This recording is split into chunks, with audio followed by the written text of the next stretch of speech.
पहले पत्थर फेंकवाते हैं, फिर दंगा भड़कवाते हैं, लोगों को मरवाते हैं, फिर घड़ियाली आंसू बहाते हैं और डेलीगेशन भिजवाते हैं। तो अखिलेश यादव जी से ये अपील करना चाहता हूं कि ये खेल खेलना बंद करें। ये संभल में जो डेलीगेशन भेजा जा रहा है, ये घड़ियाली आंसू बहाना छोड़ें। बीजेपी का बयान आया है, बीजेपी ने कहा ये हिंदुओं के आंदोलन को दबाने की कोशिश है। देखिए, पूरी दुनिया में सनातन को मिटाने की एक साजिश चल रही है। बांग्लादेश उसका एक सबूत है। मगर मैं सनातन को मानने वाले सभी संत महात्माओं से और सभी सनातन प्रेमियों से, हिंदुओं से ये अपील करना चाहता हूं कि वो एक रहें। प्रधानमंत्री जी ने कहा, एक रहोगे सेफ रहोगे।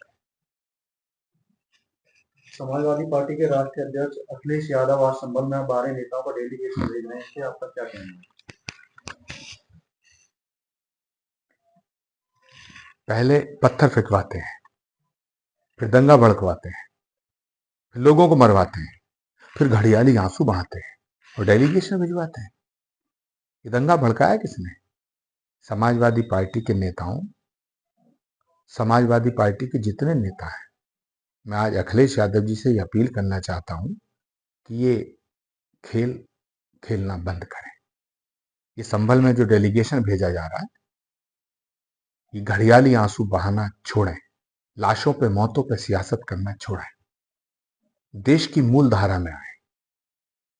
भारत को भारत समझें। भारत को पाकिस्तान समझने की गलती ना करें। संभल के ऐतिहासिक जामा मस्जिद में सर्वे के दौरान हुई हिंसा को लेकर अब सियासत का दौर शुरू हो चुका है। पुलिस के अपने तर्क हैं, तो दूसरी तरफ जो विपक्षी पार्टियां हैं वो लगातार सरकार को घेरने में जुटी हुई हैं। इस मुद्दे पर बातचीत के लिए हमारे साथ मौजूद हैं ज्ञानवापी के केयर टेकर जो संस्था है अंजुमन इंतजामिया कमेटी, उसके ज्वाइंट सेक्रेटरी एसएम यासीन साहब। यासीन साहब, जिस तरीके से संभल में जो कुछ हुआ सर्वे के दौरान, क्योंकि सर्वे तो हमने ज्ञानवापी में भी देखा था, यहाँ कुछ वैसा नहीं हुआ था, लेकिन संभल में हिंसा भड़क उठी, 4 लोगों की मौत हो गई। इस पूरी घटना को किस तरीके से देखते हैं? आखिर वो कौन लोग जिम्मेदार थे जिनकी वजह से ये पूरी घटना? एक टोला है जो मुस्तकिल पूरे मुल्क को ढकेल रहा है गर्त में, जिसके मुखिया जो हैं श्री हरिशंकर जैन और विष्णु जैन हैं। जगह जहां जहां देखिए वहां चले जा रहे हैं। बनारस में चला था, बनारस में यहाँ के अधिकारी बहुत सूझबूझ से काम ले रहे थे। बराबर मीटिंगें हम लोगों से करते थे कि देखिए आज ये सर्वे होने वाला है। हम भी अपनी बात रखते थे कि देखिए हम इस सर्वे में इसका बाइकाट करेंगे, इस तरह करेंगे, और उसके बाद फिर हम अपने लोगों को बताते थे, पूरे शहर के मुसलमानों को, कि देखिए आप लोग धर्म का परिचय दीजिए, हम लोग आगे आगे हैं और हम देख रहे हैं इसको, और शांति बनाए रखिए और यहाँ शांतिपूर्वक रहिए। संभल में जो कुछ भी हुआ बहुत दुर्भाग्यपूर्ण है।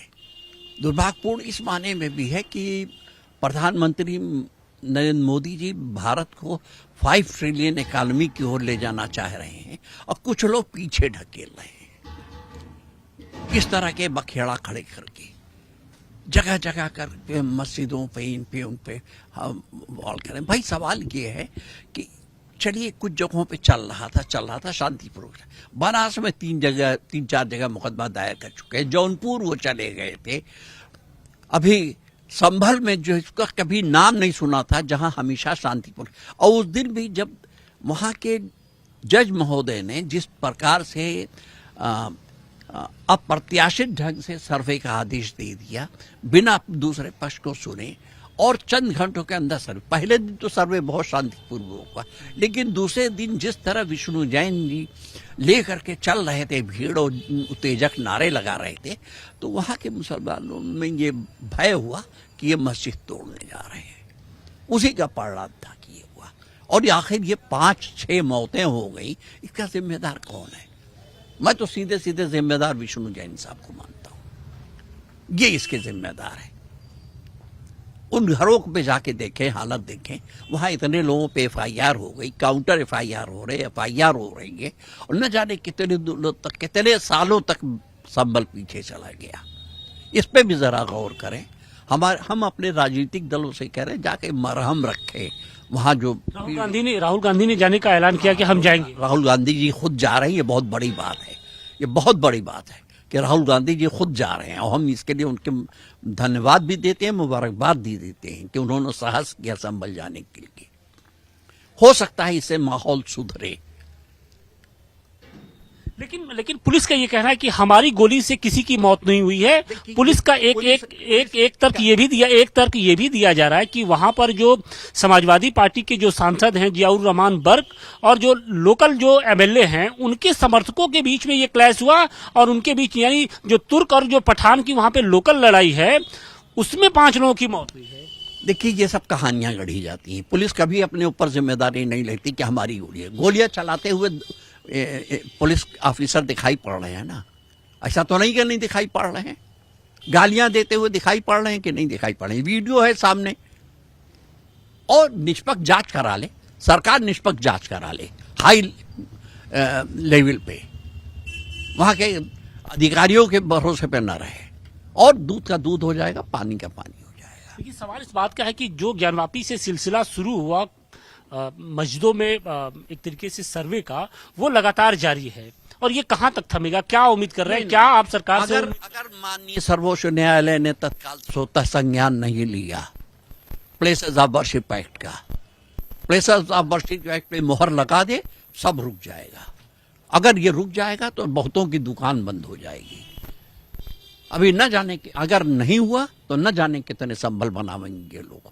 ये जो टोला है न जाने कितने संभल बनाएंगे।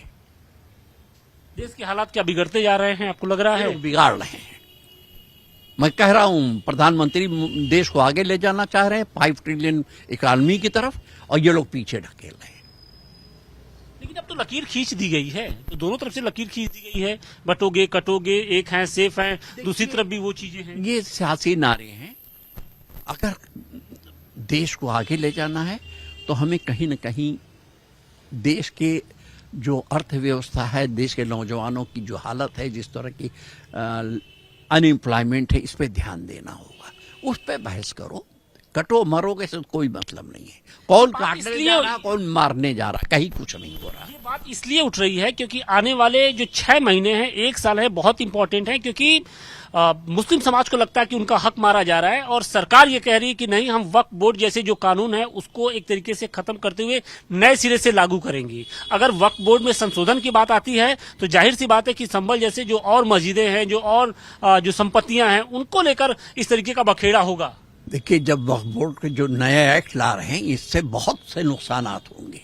एक नहीं लाखों मस्जिदों पे सवाल खड़े हो जाएंगे, लाखों मस्जिदों पे सवाल खड़े हो जाएंगे। पूरे भारत में वक्फ की जमीनों पे इनको हड़पने का प्रोग्राम है।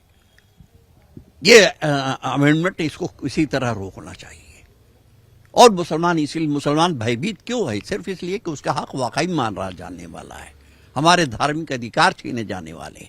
अभी प्रधानमंत्री महोदय ने एक बात कही जो गलत कह दी कि जीत के बाद उन्होंने कहा संविधान में जो है वक्फ का कोई जिक्र नहीं है। तो क्या वक्फ का नमाज का जिक्र है, रोजे का जिक्र है, ज़कात का जिक्र है? ऐसा तो नहीं है। या पूजा पाठ का जिक्र है? कहीं नहीं है। संविधान में जिक्र सिर्फ इस बात का सबको अपनी धार्मिक व्यवस्था पे आजादी रहेगी। तो हमारी धार्मिक व्यवस्था पे आजादी रहनी चाहिए। तो आपको लगता है कि अगर प्लेसेस ऑफ वर्शिप एक्ट जल्द से जल्द लागू तो है ही, उस पर अमल नहीं किया जाता है, अमल दरामद शुरू हो जाए तो ये सारे बखेड़े खत्म हो जाए, बहुतों की दुकान बंद हो जाएगी। नहीं तो फिर एक नहीं लाखों संबंध बनेंगे इस देश में।